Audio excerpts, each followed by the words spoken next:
pre-selling namin na beachfront lots. Ayan. Tapat mismo ng beach. Ayan.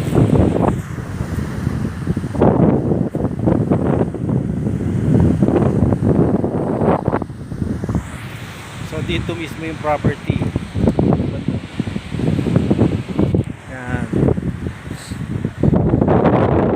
Yan yung mga pinaka-property. So per square meters dito sa beachfront mismo 8K per square meters. Tapos yun doon naman sa likod, doon banda